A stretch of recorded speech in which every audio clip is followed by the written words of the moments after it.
تو بڑا صرف اللہ ہے. اس کی کائنات میں کون کون کیا کیا جانتا ہے اس کا کوئی اندازہ نہیں. ایک پرندہ ایک گھونسلہ بناتا ہے قطب شمالی میں، وہ سفر کرتا ہے، موسم بدلتا ہے تو نیچے گرم پانیوں میں آ جاتا ہے، اور اگلے موسم میں پلٹتا ہے تو وہاں جا کر اپنے گھونسلے میں بیٹھتا ہے. اب یہ اسے کون اس کی رہنمائی کرتا ہے، اسے کون بتاتا ہے؟ ہمارے ہوائی سفر کے جاننے والے دوست جانتے ہیں کہ کتنی مطلب تندہی سے جہاز کو رہنمائی دی جاتی ہے. ایک ایک قدم پر اس کے ساتھ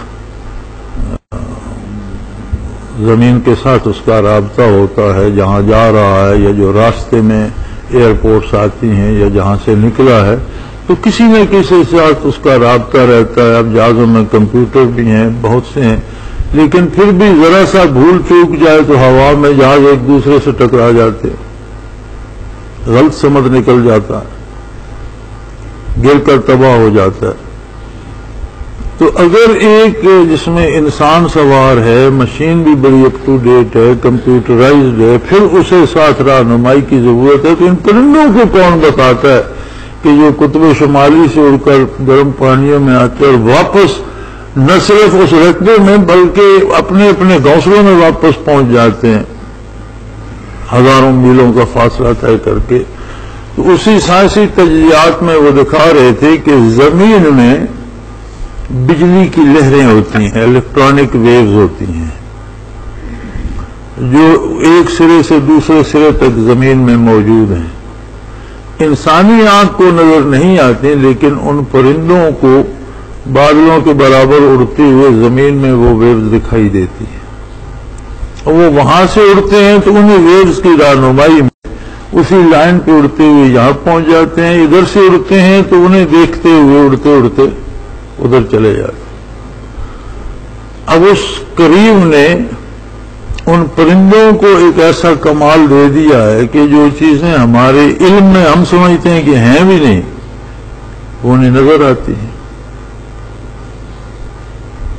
اسی طرح مچھر کھٹمل معمولی سی چیزیں ہیں، لیکن انسان کسی تاریک ترین کمرے میں سویا ہوا ہو تو اس کے سانس میں جو گیسز نکل رہی ہوتی ہیں وہ کمرے سے باہر تک مچھر کی رہنمائی کر دیتی ہیں کہ یہاں کوئی انسان ہے.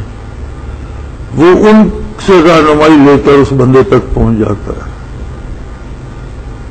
اسی طرح کے خون پینے والے کھٹمل قسم کے چھوٹے چھوٹے جانور ہیں. عجیب بات ہے کہ وہ جب جسم پہ بیٹھتے ہیں تو انہیں وینز جہاں خون چل رہا ہوتا ہے وہ نظر آتے ہیں، وہ جگہ جگہ سوراخ نہیں کرتے رہتے، انہیں نظر آ رہی ہوتی ہیں، وینز میں بہتا ہوا خون دیکھ رہے ہوتے ہیں. پھر ان کے منہ میں ایسا لعاب ہوتا ہے جس طرح ڈاکٹر جگہ سن کرتے ہیں، پہلے اس جگہ وہ لعاب لگاتے ہیں، اس سے جگہ سن ہو جاتی ہے، پھر وہ اپنا سون ڈال کر خون پی لیتے ہیں. اب کون جانے کس کس مخلوق کو اس نے کیا کیا کمال دیا ہے. شہد کی مکھی کی دیکھ لیں، کس طرح سے وہ کن پھولوں سے رس چنتی ہے، اسے کون بتاتا ہے کہ اس پھول سے چنی جائے گا. پھر وہ کس طرح سے وہ اسے شہد میں ڈھالتی ہے، کیسے بنتا ہے. اور کبھی شہد کی مکھی سیدھی نہیں اڑتی کہ وہ اپنے چھتے سے سیدھی پھول پر گئے پھول سے سیدھی نہیں، وہ بالکل ہمیشہ اس طرح رنگ بنا کر اڑتی ہے، ہمیشہ چکر کاٹتی اڑتی ہے، اس لیے کہ کوئی میرا تعاقب کر کے چھتے تک نہ پہنچ جائے. اب وہ جس طرح وہ دائروں میں اڑتی ہے اس طرح گھومتی گھومتی چھتا تو نہیں بھولتی، وہاں پہنچ جاتی. پرندے جنگل میں گھونسلہ بناتے ہیں، ویسے لاکھوں درخت کھڑے ہیں، درخت پہ بناتے ہیں یا زمین پہ بناتے ہیں، اڑ کر میلوں دور چلے جاتے ہیں، واپس آتے ہیں تو اپنے گھونسلے آ جاتے ہیں. تو ان کے پاس کوئی علم کوئی نالج ہے. ایک دن گدھ کے بارے میں دیکھ رہا تھا ڈاکومنٹری، تو یہ اتنا اونچا پرواز کر سکتا ہے کہ اس کی نگاہ میں نیچے زمین پر 50 میل کا دائرہ اس کی نگاہ میں آ جاتا ہے، اتنی بلندی پہ چلا جاتا ہے کہ وہاں سے جب دیکھتا ہے تو نیچے 50 میل کا سرکل اسے نظر آتا ہے۔ پھر اس کی آنکھ میں اللہ کریم نے یہ کمال رکھا ہے کہ جب وہ فوکس کرتا ہے، جس طرح دوربین فوکس کی جاتی ہے، اس طرح وہ آنکھ کی نگاہ کو فوکس کر لیتا ہے، تو جہاں فوکس کرتا ہے وہاں 1 انچ کی چیز بھی اسے صاف نظر آ جاتی ہے۔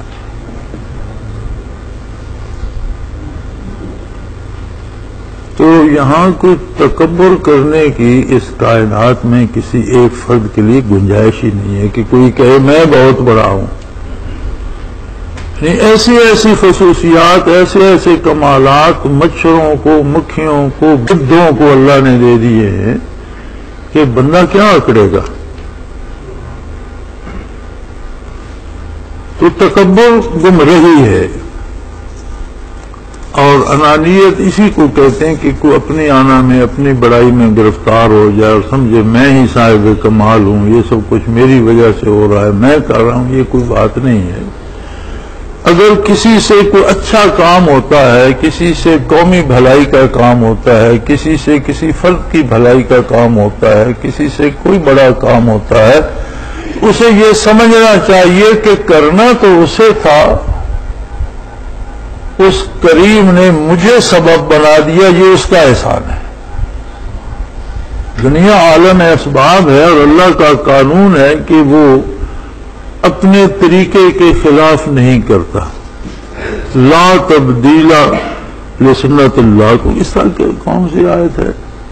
لا تبدیل لخلق اللہ، اور سنت اللہ کا بھی ہے کہ آپ سنت اللہ میں تبدیلی نہیں پائیں گے۔ اب دیکھیں عیسیٰ علیہ السلام کو جو معروف قاعدہ ہے کہ ماں باپ سے اولاد پیدا ہوتی ہے، اس کے خلاف انہیں اپنی قدرت کاملہ سے بغیر باپ کے پیدا فرمایا، لیکن بغیر سبب کے پیدا نہیں فرمایا۔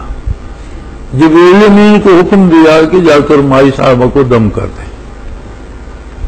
بھئی جب بغیر والد کے پیدا کرنے پہ قادر ہے تو بغیر دم کے پیدا کرنے پہ قادر نہیں ہے؟ قادر ہے، لیکن چونکہ دنیا کو خود اسی نے عالم اسباب بنایا ہے، لہذا اپنی سنت میں تبدیلی نہیں فرماتا، سبب ضرور پیدا فرمایا، جبریل امین نے دم کر دیا۔ تو وہ اسباب پیدا فرماتا ہے ہر کام کے۔ اب اگر کوئی بڑا کام کسی سے ہوتا بھی ہے تو اس پر اسے اکڑنے کی بجائے، تکبر کرنے کی بجائے سوچنا یہ چاہیے کہ کام تو یہ اس قادر مطلق نے کرنا تھا اور اس نے کیا۔ اب اس کا یہ کرم ہے کہ اتنی مخلوق میں سے مجھے اس کا سبب بنا دیا، تو یہ اس کا احسان ہے، اس پر اکڑنے کی ضرورت نہیں، اس پر اللہ کا شکر ادا کرنا چاہیے۔ کہ وہ چاہتا تو کسی دوسرے فرد کو سبب بنا سکتا تھا، کسی پتھر کو، درخت کو، جھاڑی کو سبب۔ موسیٰ علیہ السلام سے بات کرنا چاہیے تو ایک درخت کو سبب بنا دیا، تجلیات باری وہاں برس رہی ہے، درخت سے آواز آ رہی ہے انی انا اللہ، میں اللہ ہوں۔ کہاں ایک اولو رسول، کہاں ایک جنگل میں اگا ہوا درخت، وہ تو ایک ایندھن ہے، کچھ بھی نہیں ہے، لیکن اسے سبب بنا دیا۔ اگر اس درخت کو سبب بنا سکتا ہے تو کسی انسان کو کسی کام کا سبب بنا دیا تو اس پہ وہ اکڑے نہیں، بلکہ شکر ادا کرے کہ اللہ نے مجھے سبب بنا دیا، اپنی بے شمار مخلوق میں سے کسی کو بھی بنا سکتا تھا۔ تو کرتا وہی ہے، قادر وہی ہے، مالک وہی ہے، رب وہی ہے، انسان اس کا ذریعہ بن جاتا۔